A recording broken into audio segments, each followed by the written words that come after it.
What's up, everyone? It's 7 something, almost 8 o'clock. I'm at the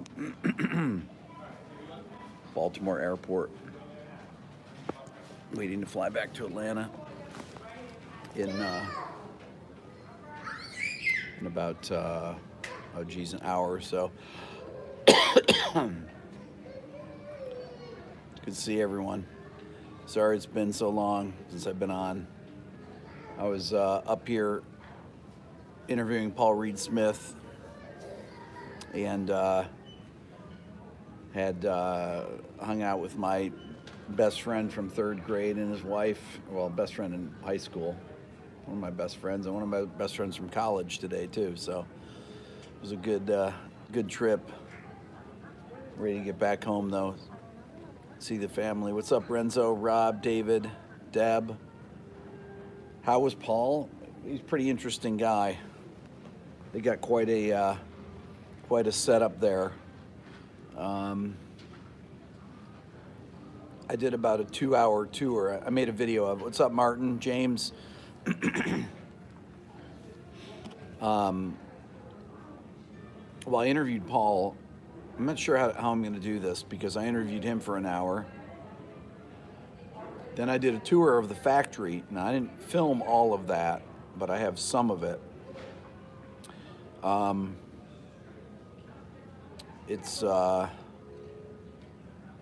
they had 4,000 guitars, I think they said, in the factory that they were in production of. I mean, it's unbelievable. I've never been to a guitar factory before, ever. So, what's up, George, Eric? Absolutely fascinating to see this JS, to see how guitars are made. And with PRSs, I didn't realize how much of them are hand built. Hello to Croatia. Yeah, it's unbelievable. There are 320 people or something like that, 325 people that work at the factory. About 150,000 square feet. And it's astounding to see the kind of work that goes into building guitars. I mean, you kind of know what goes into building guitars, but these are, I started from the slabs of mahogany, and I saw one of the John Mayer ones being built. I saw a bunch of them being built, a bunch of different ones. But what's up, Mike? How they get the flame maple tops, how they glue them, match them, dry them. What's up, Steven? They have a kiln that they have a bunch of kilns, they have a bunch of drying rooms, and they have to get the wood to a certain humidity. It's incredibly involved. What's up, Stuart? Yeah, so Paul was an interesting guy. He's 62. Well, you'll see in the interview. What's up, Nari? There you go. Did I find a neck I liked? Yeah, well, they have a lot of different kinds of necks. It's interesting. So the John Mayer Silver Sky has a 7.5 radius neck on it, fingerboard, and but it doesn't fret out because they spend so much time on these things to make them where they are just, everything is perfect. It's really, really, what's up, Tom Lee? Incredibly intricate. I took some more videos. I posted one on my Instagram yesterday. I've got some other ones. They do put the wood in a kiln. They They do different things to different woods. The mahogany doesn't need as much of the doesn't need it to be dried as much as the maple. I think that's what it was. I mean, this is so confusing. I talked to the guy that buys all their wood, and he was checking out these I don't know what you'd call them, slabs for necks. And he was bouncing them on the concrete and listening to them, listening to the pitch of them. They do things like hold it to their ear and tap on the wood in different places. Neck blanks, thank you, Stephen. But you can't imagine how, you can't imagine the amount of wood that they have there. I saw their private stock. One of the guys asked me if I wanted to spray a guitar, and I said no. I didn't want to mess with that. But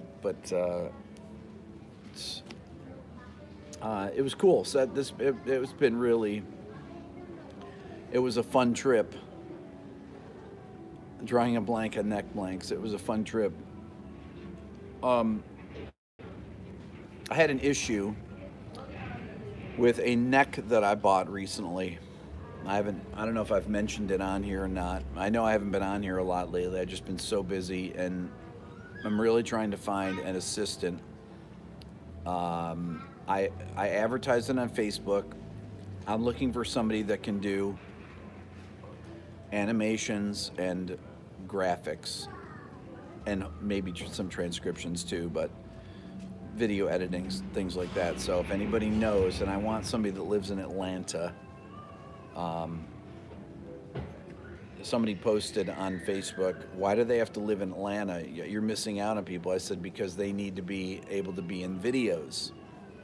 So anyways, I had a problem with a neck that I ordered. So I have that. You guys have probably seen me play a white Strat in one of my videos. I haven't played it in many videos. So I have this white Parts Stratocaster, and they didn't like the neck on it, so I ordered a neck from Warmouth. I waited about Sorry. I waited about 10 weeks to get the neck. So I got the neck. And Dave Honorato, who you've seen in my videos, that with Rhett and I, who does all my guitar work, he put the guitar together, did everything, and the 7th fret was too low. So I had to take it off, and I had to send it back to Warmouth, and it's going to take 8 to 10 weeks. It's going to take 8 to 10 weeks to get another neck for this guitar, and I'm kind of ticked off about it because after seeing how PRS does the work here, and it's all hand done, every fret is put in by hand. There's no machines that do it. One guy was doing it. And I asked the guy that gave me a tour, Jack, yesterday. I said, does that guy put in all the frets? He said, yeah. I said, by hand? He said, yeah. So this is so this was Warmouth. You got anybody order anything from Warmouth before? I've never heard any bad things about Warmouth, but the guy I talked to on the phone was pretty rude, I have to say. And I was pretty ticked off about it. 10 weeks is a long time to wait for a guitar neck. It was not cheap for what I ordered either. And for it not to be perfect. And then in their letter, they said, well, it was within tolerances, but they're going to replace it anyways for me. They sent me a pretty rude letter. And it was not cool. So I'm not sure what to do here about it. if I want to wait another 8 to 10 weeks, they ask me if there's another neck that if there's another. You did not too happy either. Okay, so there's wait. I should take them from Fender directly. Your neck came in much sooner, Glenn. Well, yeah, it was. I mean, absolutely no reason for this not to be perfect. Especially for the money that I paid for it, and especially after seeing how much time they spend on these PRSs. Anything that you know about a PRS, if you go to any music store and you play one, you know that you like them or not, you know that they are set up incredibly well. They have very, very strict QC there. They pull out guitars from pallets of guitars that are packed up already. They take them apart. They go through them. They'll have the whole, bunch of people there. They do. I guess they do it once a week or something like that. They'll pull random guitars and yeah. So, anyways, Steven, 95% perfect. Okay. Well, mine wasn't. Drive-by troll, the bird inlays. Those bird inlays, I'm pretty sure, were Peter Frampton's idea, or they were made for Peter Frampton. He had the first guitar that they made for him with bird inlays. But Pro and Ernie Ball things really okay. So another thing, all of the signatures where it says Paul Reed Smith on the top, those are little pieces of plastic that are cut with a laser, and it's 9/100ths of an inch. The signature is wide in the headstock, and those are placed in by hand. I mean, it's really it's really unbelievable, that kind of work like that. I also went into where all the amplifiers were. I took a video of all their. They have all their amps that they've made, and they have all their ones that are the best sounding ones that they've made that they keep there as a reference for when they design them, and they once they get them right, they keep them as their golden stock or something they call it. I took a video of it. I'm gonna put it up on my Instagram, so just check on those. Do I want a handmade Strat neck from a YouTube luthier?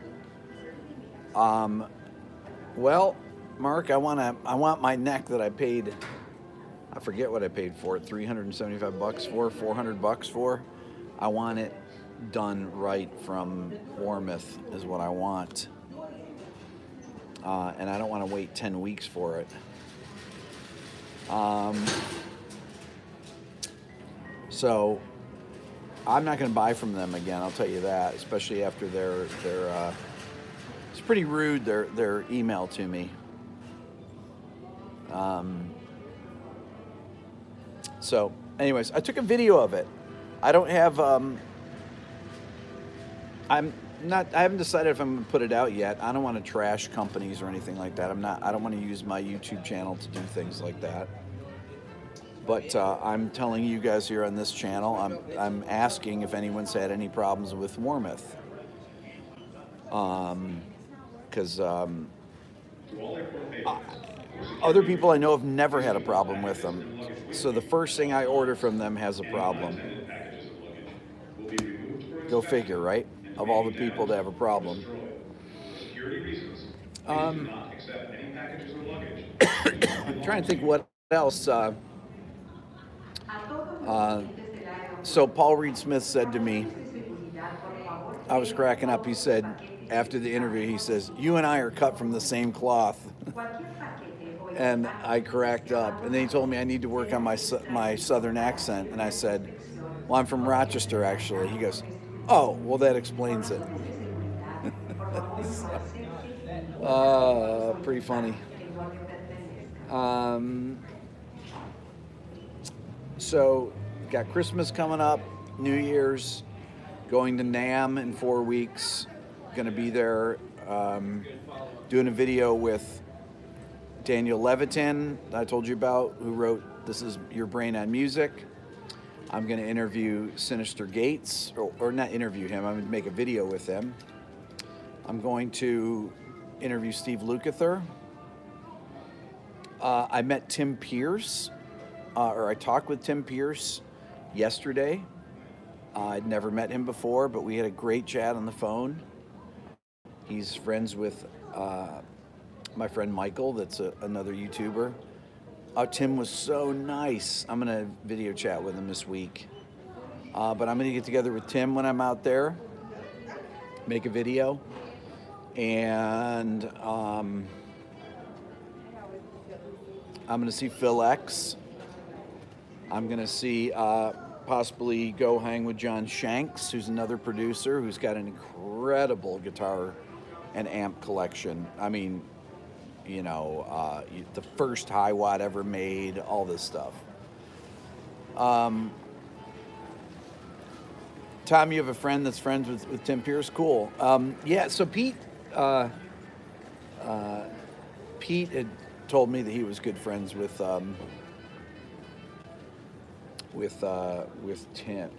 Tim, and Tim is such a nice guy. I mean, you can tell from watching his videos, and I've been watching his videos since long before I had my channel, and I always thought, oh, I would totally get along with him. Have I considered visiting the folks at Martin Guitar in Nazareth? You know, honestly, Gene, who's the PR person at PRS, told me I should go to Martin. I don't know anyone there. I would love to go to Martin and see the factory. That'd be amazing. Tom, you've never met him, but played on a couple of projects with him. Nice. Have I ever met a celebrity that was not a nice person? Whenever you meet an artist not a nice person, it makes me less of a fan. Have I ever met somebody that was not a nice person? Let me think here.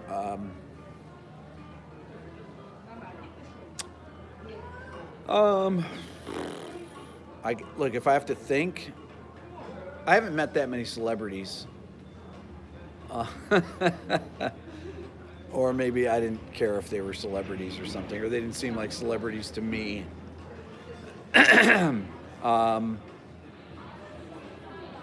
Let's see, who have I interviewed that I've met that are, I mean, what a celebrity is something different.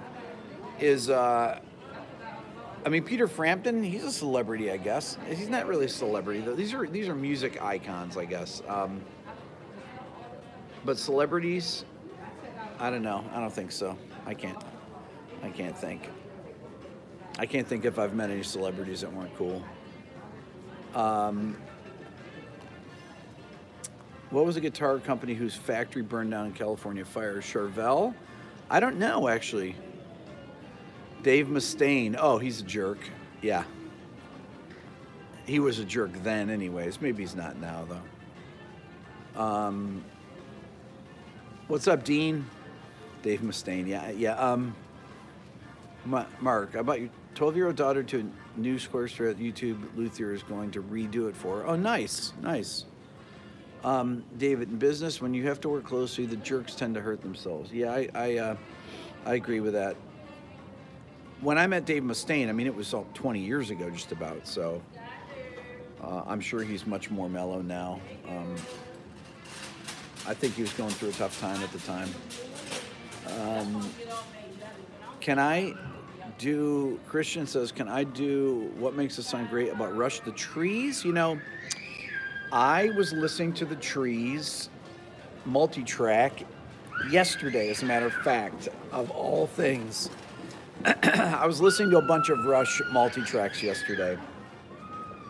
I was actually just watching a Rush warm-up video that was recommended to me on YouTube, where it's from 7 years ago or so, and it was fascinating to see.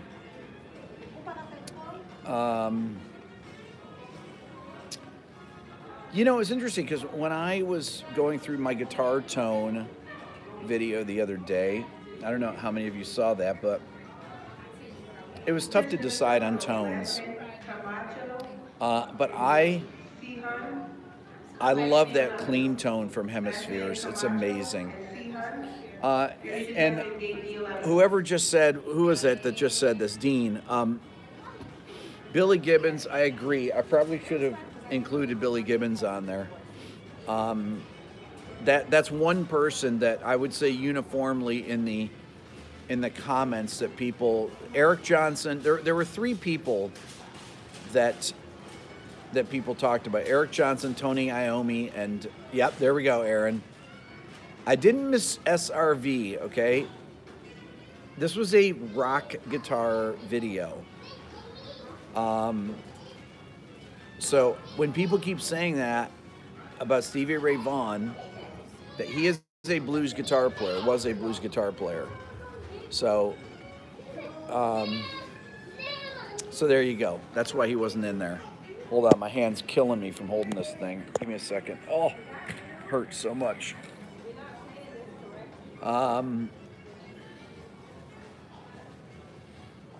Richie Blackmore, okay. Well, look, you have 20 slots, and so you have to make decisions. You can't fit everybody in there. Why are there no platinum slots on the Beato Club? Because they got filled up immediately, and I don't have time to. People have to drop out to to get a spot. So that's why. You know, maybe I'll open up some slots, but I've been doing so much traveling lately with all this stuff. I mean, because of the Beato Club, I've been able to take these trips. Same thing with the NAMM show.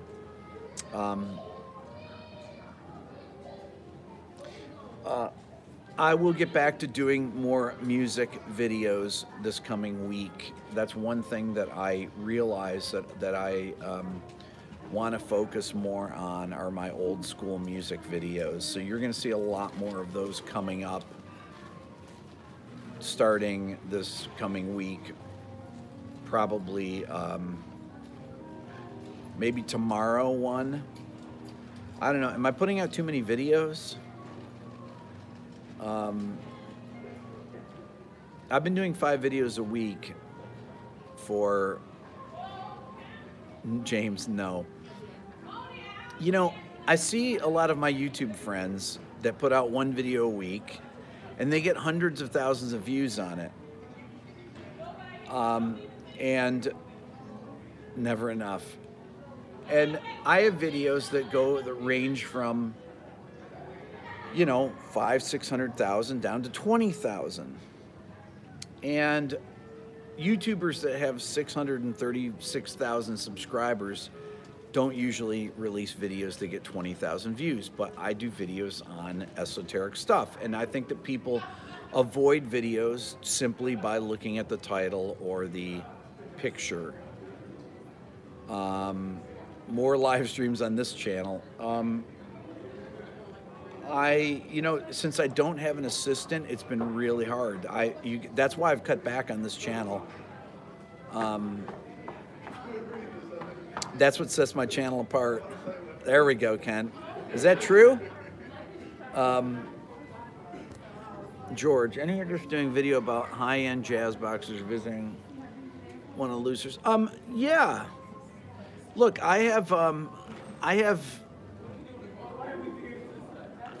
you know, there's a lot of things I want to do. The funny thing about my channel is that, what's up, Ron? Is that I don't really have any subject that is out of bounds musically, I don't think. Any Spirit guest on Spirit Flight 559 going to Atlanta, your gate is now D10. Once again, if you are on Spirit Flight 559 going to Atlanta, your gate is now D10. Uh-oh. Hold on. Let me see here, because I'm going to Atlanta. B10. What did they say? 5 what? Flight. Did they say 559? Did anybody hear that? Did anyone hear that? I know there's a delay on here. No, you couldn't hear it. I think you said 559. Yes, 559. Hold on. If you are on Spirit Flight 782 going to Detroit, your new gate is now D12. Once again, if you are on Spirit Flight 782 going to Detroit, your new gate is now D12. They say B10? I'm just going to look. I'll talk. I can look and talk. Oh, my God. You know, I brought my camera and my tripod and everything. And they had all the gear at PRS. And I didn't have to bring anything. So I think that the interview with Paul is going to look really good. You're checking your flight app. Awesome. If I have to walk over to B, I'm in D terminal right now. Detroit flight is B12. They said Atlanta flight though. They must have a board here or something. I'm on Spirit Airlines. I will never fly Spirit Airlines again. I had to change my flight, and that's the airline I got on. And I can't recommend it. It was pretty dreadful, the flight there. The seats don't even move back, and they're about 3 inches wide.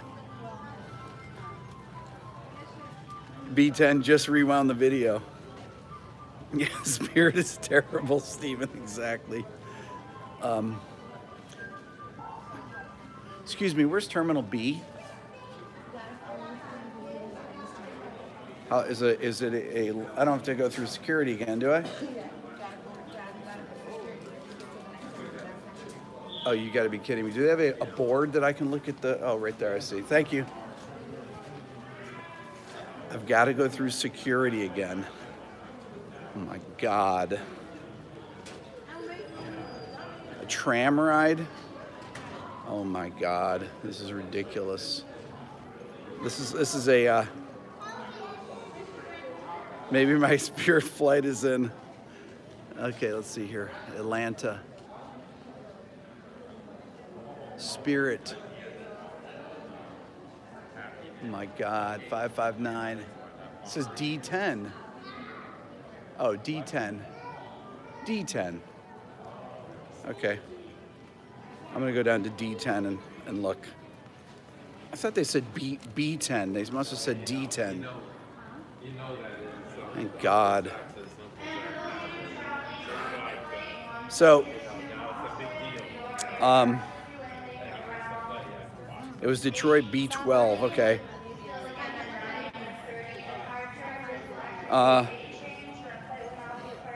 Oh, yeah, because I was on D12 before, now I'm on D10. I wish I was on D9, or D sharp 9 at least. D7 sharp 9. Or D13.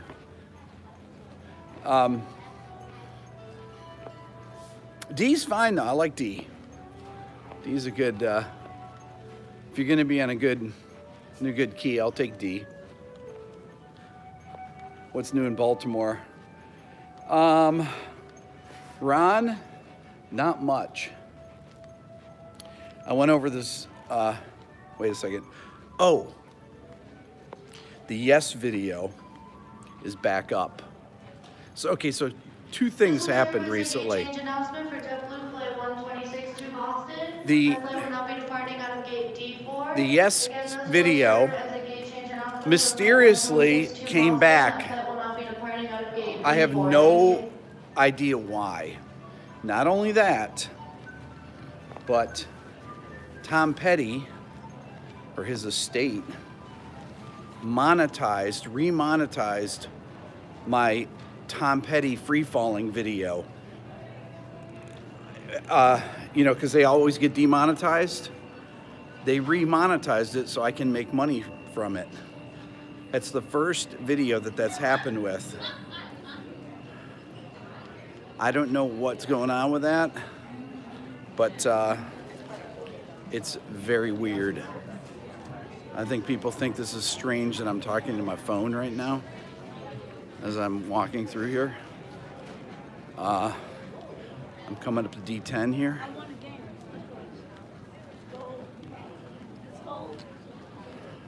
Where am I going? I'm going back to Atlanta tonight.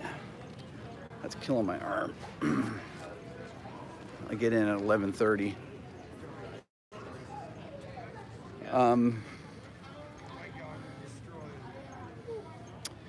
When did the Zeppelin video get taken down? Well, I had 2 Zeppelin videos got taken down. The Spirit one got taken down because the Spirit people manually complained and took it down. And the Whole Lotta Love video got taken down. This is one of my strangest videos. It is. Atlanta, 9:35, D10. There we go. Okay. Now I just need to find some place to sit down again. So yeah, so it's really interesting. You know, there's been these people doing the like Gus Johnson that did that rant last week about the copyright. About having video taken down. How long do I have to wait? Well, I think they said the flight board's 8:50. What time is it right now? What's up, Subi?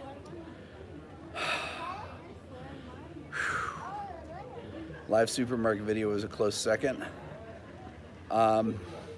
Maybe a Google executive is a fan. It's 8:18 Eastern. Okay, so I got 30 minutes. Maybe a Google fan is, that's possibly true.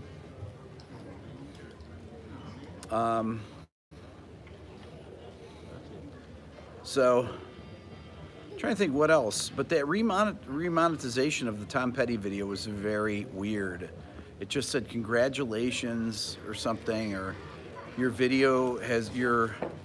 demonetization has been released. I've never gotten in a thing like that. And then the thing with Yes, just out of the blue. This is the weird thing with the Yes video. The Yes video is only in my What Makes This Song Great playlist. The video is not, I can't find it. Can anyone find it just searching it without finding it in the playlist? Because I searched for it. I did a Google, YouTube search on it, and I couldn't find it. And then the playlist, and then it came up in the playlist. So videos that are in playlists have different IDs. So that may be why, but it should still have been taken down. I can't get it. What sets my channel apart? Your channel name is accurate, not only knowledgeable, your passion in music, how you make yourself accessible. It came up as recommended, Ken. Interesting. Weird.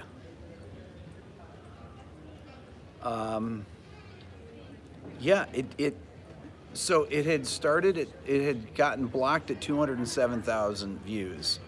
And then all of a sudden, I'd say probably 5 days ago or so, I did not get an email for that though. But then somebody said, oh, it's probably because it's UMG. And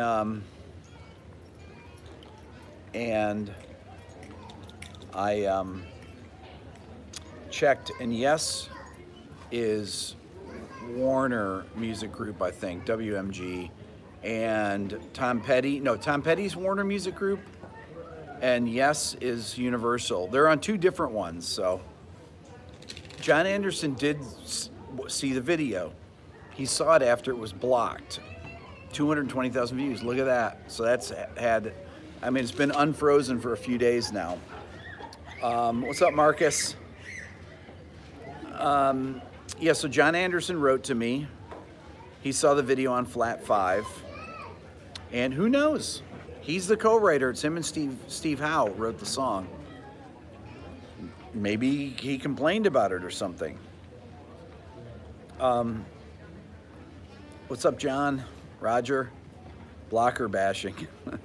The thing that was ridiculous is Gus Johnson. He's got a comedy channel. He talked about Bohemian Rhapsody, right? He had it in the title. Have you guys seen this rant video he did? It was on Reddit. He had the name of the song. He had the name of Bohemian Rhapsody. He was talking about the movie. He played no music, and they blocked his video, which is hilarious. So you remember how everybody complains when I first started doing What Makes a Song Great, how I didn't put the titles in there? And I didn't put the title of the song in the tags. That's why they didn't get taken down. People don't, Spirit Air breaks your spirit, Deb. That's funny. Yes, search works. The other two, Flat 5, still don't search.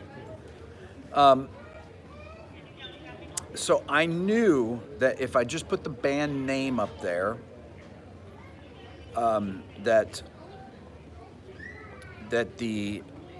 if you put it in the tags, they will do a search, okay? And I'll give you an example.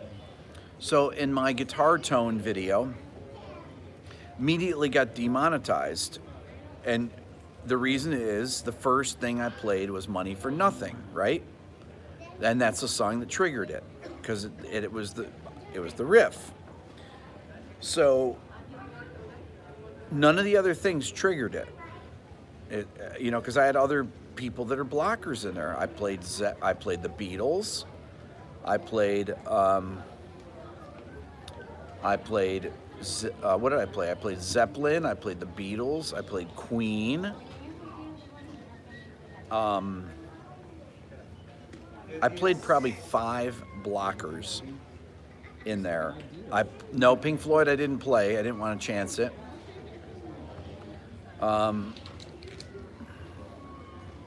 I need to do a correlation between the release date of the video and increased sales. Hendrix I played all these blockers. No, Hendrix I did not play myself. I played, okay, so here's what I do with Hendrix. So I did the same thing with Paperback Writer. So Paperback Writer, if I played it from the beginning, if I played that riff from the first time it happens, it comes in by itself. Very easy to be recognized. The second time it comes in, the harmonies are holding over it. So I have the isolated track, and the performance in that part of the song is different, obviously. It's done on tape, right? It's not copy and pasted. So I used that part of the performance, and it didn't recognize it because it doesn't recognize the isolated track from there. The same thing with Wind Cries Mary. The part that I used was a part that was later on in the song, or every thing that I used that was a blocker, I took them from places in the tune that are not obvious. So anyways, that's kind of how those are my workarounds, honestly, with that. But I still got demonetized because of Money for Nothing. I tell you something about Money for Nothing. So I went and I looked for some live videos of it. I don't think that Mark Knopfler ever plays it the same way. I don't think that he knows how he played it on the original track.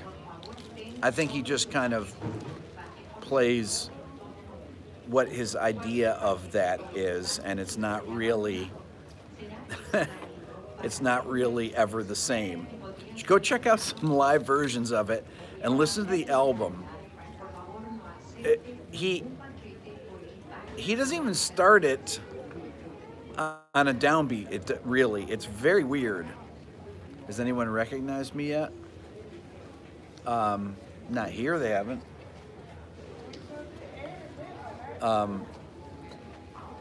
Did I know Rhett before YouTubing? Yes, Rhett was my intern for 5 years. Knopfler never sings anything the same way twice a little and play the guitar the same part twice. That's why he never plays it the same way. It's really weird. When he was demonstrating it in that video, it's even I'm not even talking about the sound. I'm talking about the part. The part he just kind of jams on this. He jams on that vamp. It's very funny, and it's so good on the record. It's great. When I was thinking about doing that video, it's probably, yeah, his explanation sounded sketchy, right? Like he didn't really know how he did it. I think that he and Sting went to high school together. They're both from Newcastle, I believe.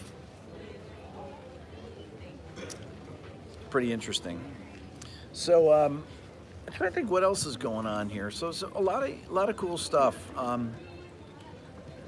You guys think that? So me releasing 5 videos a week still is good. I want to get everybody's. What's up, Robin? Good morning. I want to get everybody's opinion on that. It's how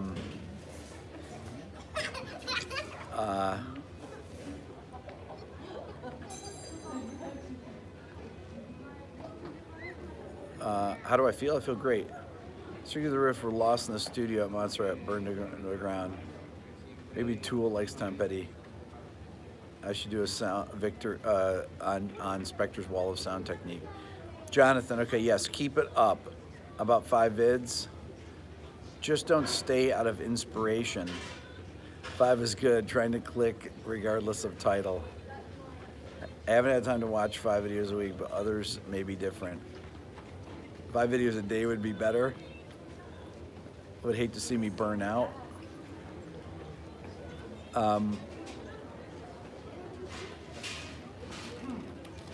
I gotta tell you this, so the new video I have out where it's Tim Smith and Rhett and I screwed up and I erased the close mics, and I'm sorry about it. I had to use the mics from the camera, and my new Sony camera that I have is the microphone is unusable on it because the autofocus never stops clicking. It's really bad. The Canon doesn't do that. The video quality on the Sony is phenomenal, but the microphone on it is strictly used to be replaced.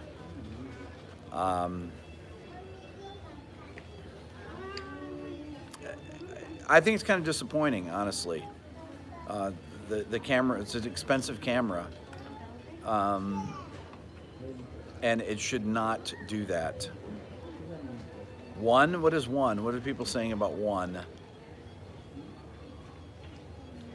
Epic design failure. Change the lens? I don't know what everybody's saying one. What does that mean? 1 video a week?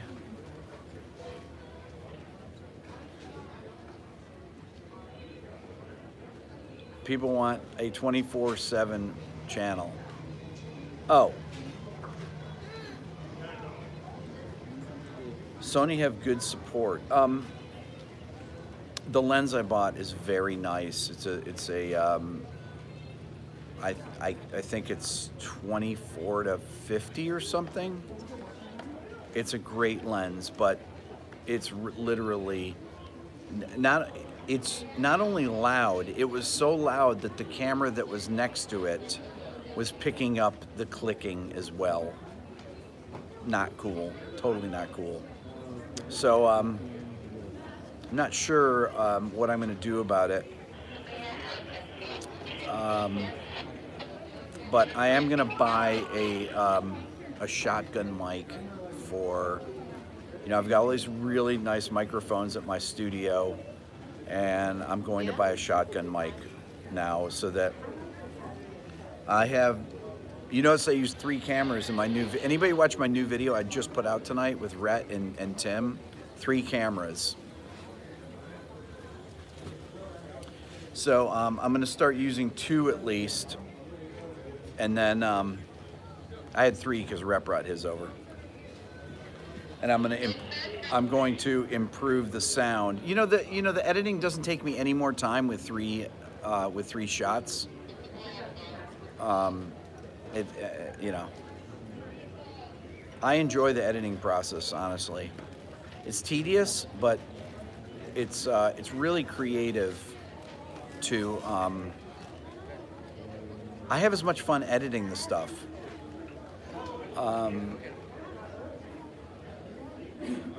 Thank you, Robin.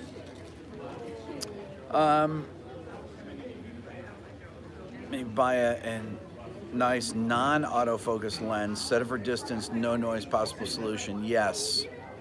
Yeah. I only have 1 lens for the Sony camera, so that's definitely something I'm going to look into. Is buying a second lens for it, or turn off autofocus. You know, honestly, on that shot with the 3 of us sitting there, obviously I did not need to have autofocus on. What it's looking for 3 faces, so it's constantly, when whoever's, I think, eyes are looking at the camera, it's constantly moving to get better focus, which it doesn't need to be. I mean, we don't need to have autofocus on when we're not moving, right?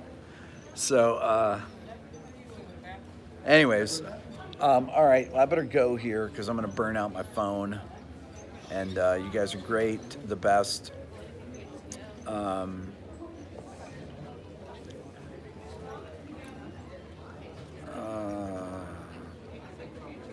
If this isn't budget, a step above the Sony consumer grade cameras. Yeah, thank you, everybody.